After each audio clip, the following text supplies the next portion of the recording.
ಯಾರ್ಯಾರು ವಿಶ್ವಾಸ ಇಟ್ಟಿದಾರೋ ಅವ್ರಿಗೆಲ್ಲರಿಗೆ ಆತನ ಸೇವೆ ಕೊಟ್ಟ. ಹಲ್ಲೆಲೂಯಾ.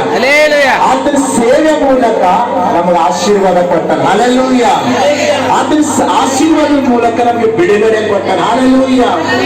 ಅಷ್ಟು ಮಾತ್ರವಲ್ಲದೆ ಆತನು ನಮಗೆ ಸ್ವಸ್ಥತೆ, ಅಭಿವೃದ್ಧಿ ಎಲ್ಲವನ್ನ ಆತನು ಕೊಟ್ಟಿದ್ದಾನೆ. ಹಲ್ಲೆಲೂಯಾ.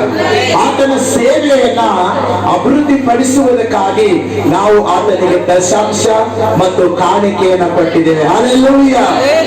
ಆತನ ಸೇವೆಯನ್ನ ಕೊಟ್ಟಿದ್ದೇವೆ, ನನಗೆ ಕೊಟ್ಟಿರಿ. ಹಲ್ಲೆಲೂಯಾ. ಆತನ ಸೇವೆನ ಕೊಟ್ಟರೆ ಮಾತ್ರ ನಿಮ್ಗೆ ಆಶೀರ್ವಾದ, ನನಗೆ ಕೊಟ್ಟರೆ ಆಶೀರ್ವಾದ ಇಲ್ಲ. ಆತನ ಸೇವೆ ಮಾಡ್ತಾ ಇದ್ದೀನಿ, ಆತನ ಸೇವೆಯನ್ನೆಲ್ಲ ಕೂಡ ನೀವು ಕೊಟ್ಟಿರುವಂತ ದಶಾಂಶ, ನೀವು ಕೊಟ್ಟಿರುವಂತ ಕಾಣಿಕೆಯಿಂದ ಇದೆಲ್ಲ ಆತನ ಸೇವೆಯನ್ನು ನಾನು ಉಪಯೋಗಿಸ್ತಾ ಇದ್ದೀನಿ. ಹಲ್ಲೆಲೂಯಾ.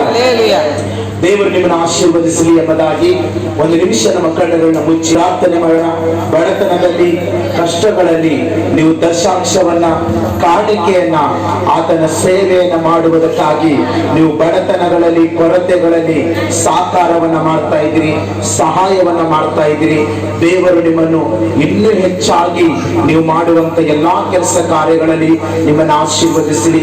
ಆತನು ಮಲಕಿ 3ನೇ ಅಧ್ಯಾಯದಲ್ಲಿ ಹೇಳಿರುವ ಪ್ರಕಾರ ನೀವು ನನ್ನ ಬಳಿಗೆ ದಶಾಂಶವನ್ನ ತೆಗೆದುಕೊಂಡು ಬನ್ರಿ, ನಿಮ್ಮ ಮನೆಯಲ್ಲಿ ಹಿಟ್ಟುಗಳಲ್ಲಿ ಹುಳ ಬೀಳದಂತೆ, ನಿಮ್ಮ ಕಣಜಗಳಲ್ಲಿ ಹುಳ ಬೀಳದಂತೆ, ನಿಮ್ಮ ಹೊಲಗಳಲ್ಲಿರುವಂತ ಬೆಳೆಗಳನ್ನ ಹುಳಗಳು ನುಂಗಿ ಹಾಕದ ಹಾಗೆ ನಾನು ನಿಮ್ಮನ್ನ ಆಶೀರ್ವದಿಸಿ ಅಭಿವೃದ್ಧಿ ಪಡಿಸ್ತೇನೆ ಎಂಬುದಾಗಿ ಹೇಳಿರುವಂತ ದೇವರು ಹಾಗೆ ದಶಾಂಶವನ್ನ ಮತ್ತು ಕಾಣಿಕೆಯನ್ನ ಆತನ ಸನ್ನಿಧಿಗೆ ತಂದಿರಿ ಮತ್ತು ನಿಮ್ಮ ಮನೆಯಲ್ಲಿರುವುದನ್ನೆಲ್ಲ ದೇವರು 1ಕ್ಕೆ 2 ಮಾಡಿ 100 ಮಾಡಿ ಆಶೀರ್ವದಿಸಲಿ ಎಂಬುದಾಗಿ ನಮ್ಮ ಕಣ್ಣುಗಳನ್ನ ಮುಚ್ಚಿ ನಾವು ಪ್ರಾರ್ಥನೆ ಮಾಡೋಣ.